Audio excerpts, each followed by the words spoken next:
그다음에 토지 소유자가 변경된 경우. 아까 조금 전까지는 이제 그 건물 소유자가 바뀐 토지 소유자가 아니라 건물 소유자가 바뀐 경우를 말씀드렸고, 지금부터는 토지 소유자가 변경된 경우인데,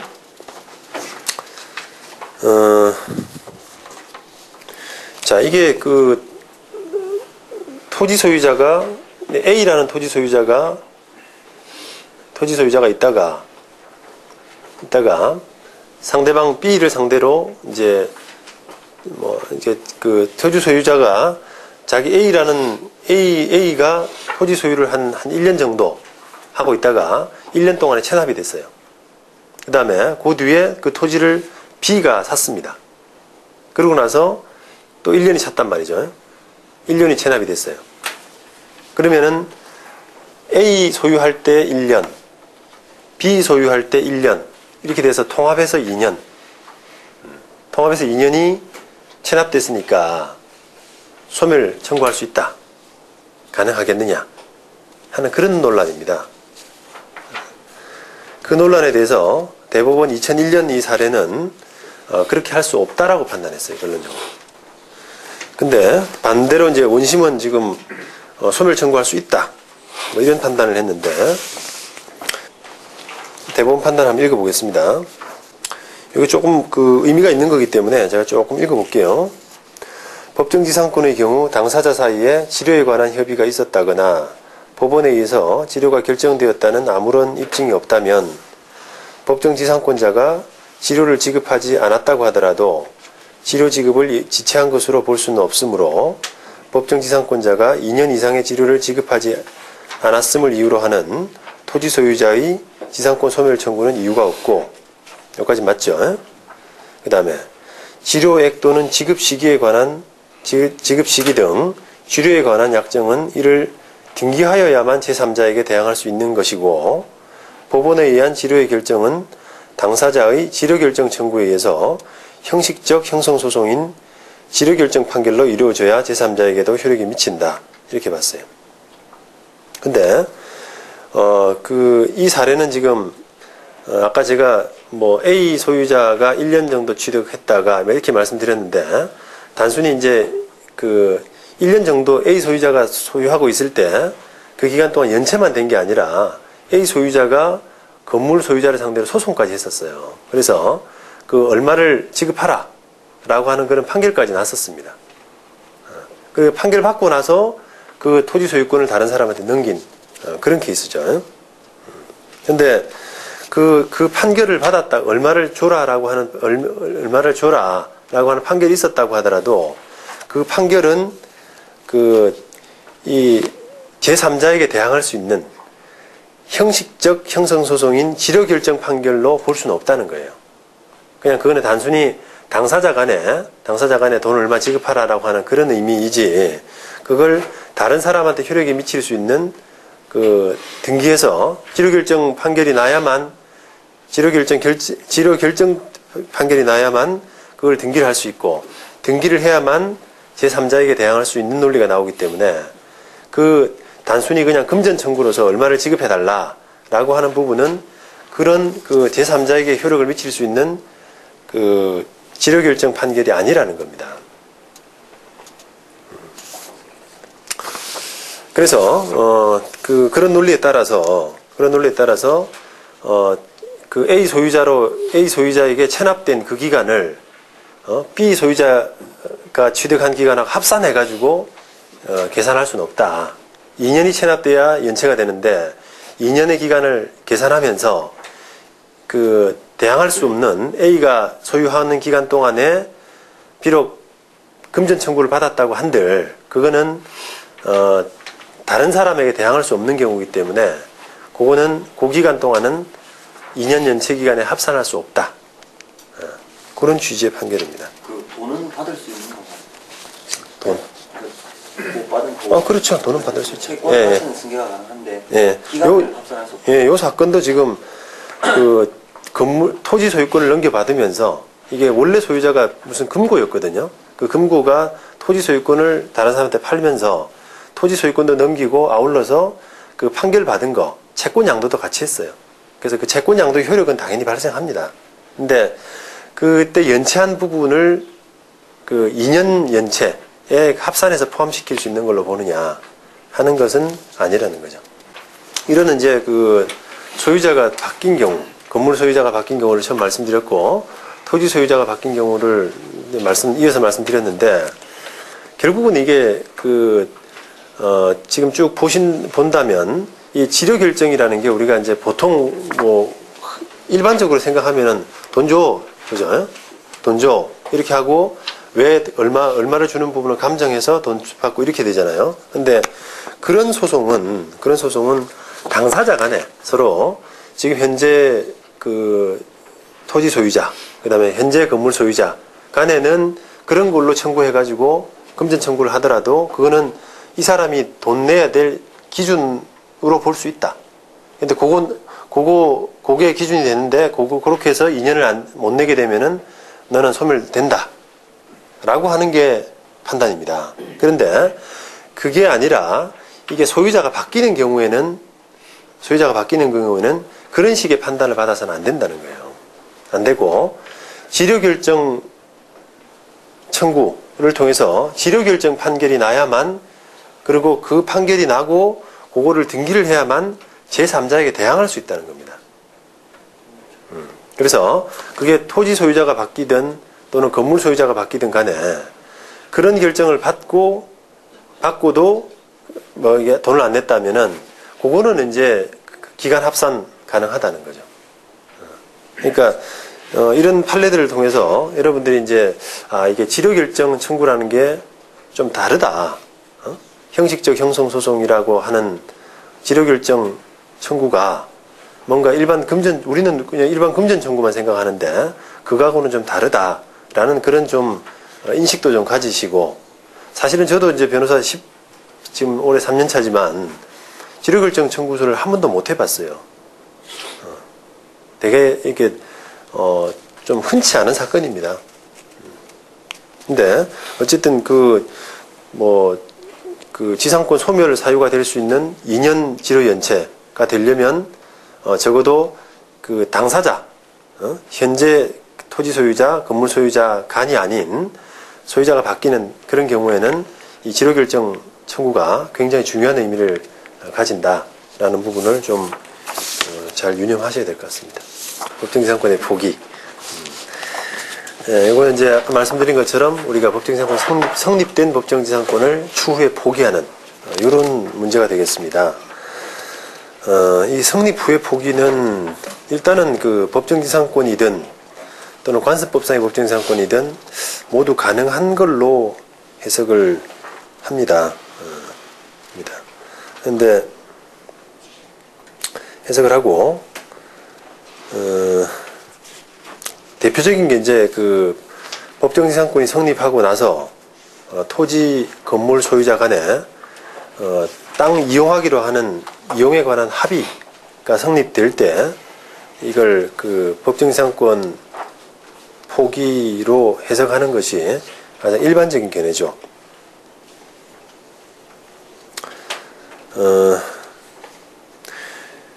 지금 인천지방법원 2005년 사례 같은 경우에 대부분 지금 사례들을 보면은 관습법상 법정지상권의 포기가 참 많아요. 그런데 이게 그래서 상대적으로 이 기존에 성립된 법정지상권을 포기하기로 한 이런 경우는 사례가 없어가지고 조금 이게 가능한가? 왜냐하니까 법정지상권을 사전 포기하는 부분은 또 우리가 그 강행성 때문에 우리가 안 된다라고 해석을 하고 있는 마당이라서 혹시 이게 또 그 사후 포기라고 하더라도 그 관습법상 법정지상권과는 다르게 이 법정지상권은 좀 달리 판단되는 거 아니냐라는 좀 의문이 들어서 제가 이것저것 찾아봤는데 일단 인천지방법원 그런 사례가 있더라고요.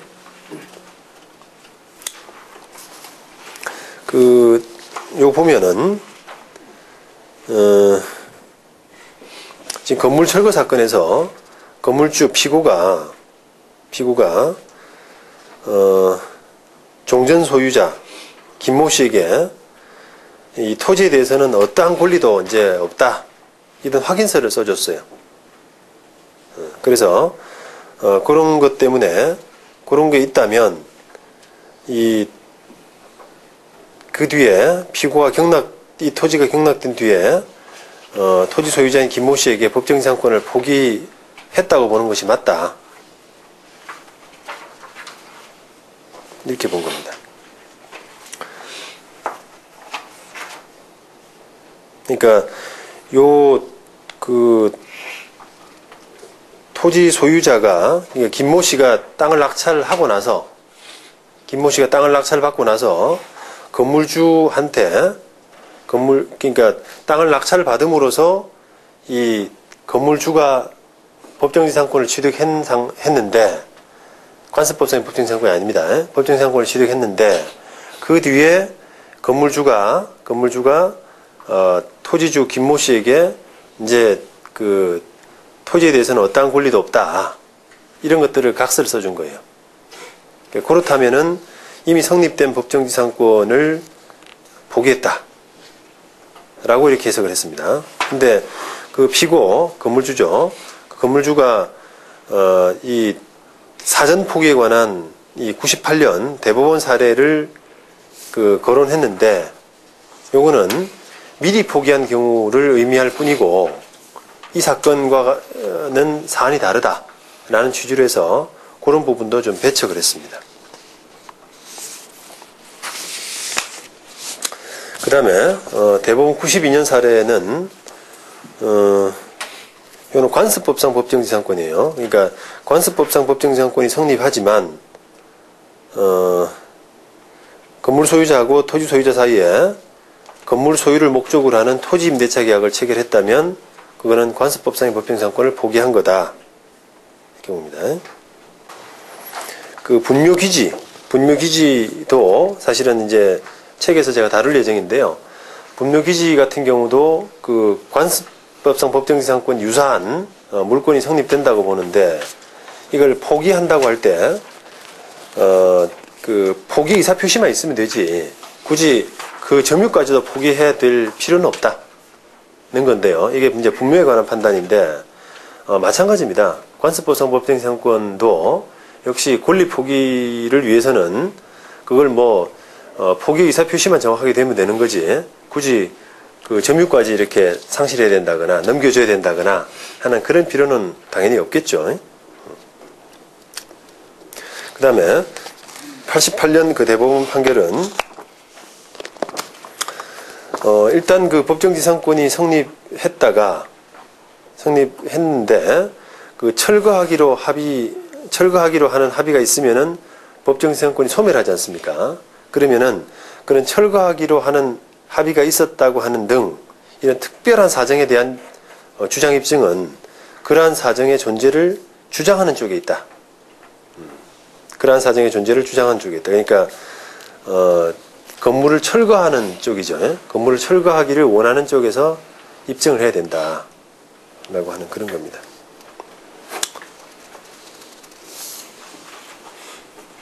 그 다음에 대법원 2007년 사례는 좀 아주 드물게 이 전세권자에 대한 전세권과 관련된 법정지상권 문제죠. 이게 305조 문제인데 이 그 304조에서 그 전세권자 동의 없는 지상권 소멸은 금지하고 있거든요. 그런 것과 관련된 판결인데 요거는 한번 읽어보시면 될 것 같습니다. 자주 발생하는 문제는 아닌데 어쨌든 중요한 판단이기 때문에 여러분들이 한번 보시면 될 것 같아요. 이번 강의는 참 뭐라 그럴까요? 좀 고맙더라고요. 저도 수강해 주신 분들한테 참 개인적으로 고맙다는 생각을 합니다. 제가 이게 저번에는 이게 지지옥션에 광고도 조금 하고 이렇게 했었는데 이번에는 그런 거 없이 그야말로 제가 알고 있는 그냥 네트워크 통해서 이메일도 조금 보내고 그냥 제 홈페이지에 광고를 하고 이렇게 해서 오신 분들이거든요. 그래서 그런 면에서도 참 고맙고 제가 아까도 말씀드린 것처럼 이 제 강의가 사실은 이게 그 관심이 아주 많은 사람들이 아니고는 참 듣기가 쉽지가 않습니다. 예? 법정기상권 10시간 하는 게 되면 그 자체가 고역이지 그게. 그래서 그런 그 제 강의에 제 나름대로는 이제 그 제가 그 이 우리나라의 뭐 좀 거창하게 이야기하면 우리나라의 좀 학문 발전 또는 어떤 실력의 어떤 상승 이런 걸 위해서 저 같은 사람이 좀 많아져야 된다. 한 분야를 집중해서 그 분야에서 좀 뭔가를 더 내놓고 그걸 토대로 해가지고 또 더 나아가고 이런 게 돼야 되는데 그 뭐 아실지 모르겠지만 그런 부분이 참 더딥니다 우리가. 뭔가 이게 교재라고 할 만한 게 사실은 어떤 분야의 참고 서적이라고 할 만한 자체가 없어요. 제가 유치권, 뭐 법정지상권 이번에 쓰면서 교보문고에서 뭐 이렇게 그 용어, 그 단어로 쳐보면 단행본이 없으면 없습니다. 하고 있습니다. 근데 이제 간혹 나오는 것들도 그 키워드를 그렇게 해가지고 검색은 되는데 막상 찾아보면은 그 관련된 부분에 10페이지 정도. 이렇게 지금 나와 있는 상황이기 때문에 뭐 그게 틀렸다 맞다 그런 차원이 아니라요. 참 없더라고요. 그래서 특히 이제 유치권 부분은 이렇게 서식 같은 걸 많이 써가지고 이렇게 책이 좀 나와 있긴 한데 법정지상권은 참 이게 이해하기가 기본적으로 좀 어려워요. 그러니까 저자가 그걸 한꺼번에 뭔가를 이렇게 한다는 게 참 엄두가 안 날 겁니다 아마. 그래서 그런 뭐 사례가 없는 상태에서 저도 조금 미흡합니다만 어쨌든 조금 부실한 상태에서 내놓습니다. 근데 그런 부분에 대해서 관심을 좀 가져주셔서 그런 부분에서는 참 감사드린다는 생각을 합니다. 이게 그렇잖아요. 자기가 하고 있는 일에 대해서 누군가 관심 가져주는 사람이 있다는 게 참 힘도 나고 앞으로도 또 이제 계속 해야 되겠다 이런 좀 자신감도 생기고 하는데 만약에 강의한다고 했는데 뭐 거의 안 왔다 이렇게 되면 참 힘 빠지는 일이거든요. 근데 그나마 아주 많은 숫자는 아니지만 이렇게 와주셨다는 게 개인적으로 좀 감사드리고요. 또 이런 부분이 저는 올바른 관심이라고 또 봅니다. 그러니까 다들 이제 실력 차이는 좀 있으시겠지만은 제 개인적으로는 좀 이렇게 한 분야의 어떤 이게 정통한 시각, 정통한 지식 이런 것들을 갖고 쫙 접근하면 이게 훨씬 많은 부분을 다루는 것보다는 훨씬 더 좋은 효과가 날 거라고 저는 확신을 합니다. 제 개인적으로. 저도 변호사 생활을 그렇게 해왔고 또 편하더라고요. 이게 저는 부동산만 다루고 왔지 않습니까? 십몇 년을 그렇게 해왔는데 이제는 대략은 이게 접근이 돼요. 어느 정도. 그리고 사람을 대할 때도 자신감도 생기고 모르면 모른다고 하고 조금만 더 찾아보면 되는데 그렇지 않은 주변의 변호사들은 참 변호사 생활도 힘들어요. 그게 왜냐면 맨날 새로운 분야니까요. 사람이 좀 모르겠습니다. 뭐 행복이라는 게 다 개인적인 차이가 있지만 이게 프로 세계에서는 적어도 적게 일하고 많이 버는, 그죠? 내가 시간당 소위 단가, 시간당 단가가 높은 게 프로 세계에서 행복이라고 저는 생각을 하는데 그렇게 되려면은 한 분야에 대한 계속적인 어떤 관심, 노력 이런 부분들이 꼭 필요합니다. 그래서 여러분들이 뭐 어떤 생각을 가지고 오셨는지는 모르겠지만 이번 계기로 해가지고 좀 자기 분야를 좀 정하시는 그런 것도 괜찮지 않나 그렇게 제가 한번 조언을 좀 드립니다. 그리고 제가 또 여러분들이 그렇게 하시는데 혹시나 좀 도움이 될 수 있으면 저 활용도 좀 많이 해주시고 네, 고생하셨습니다.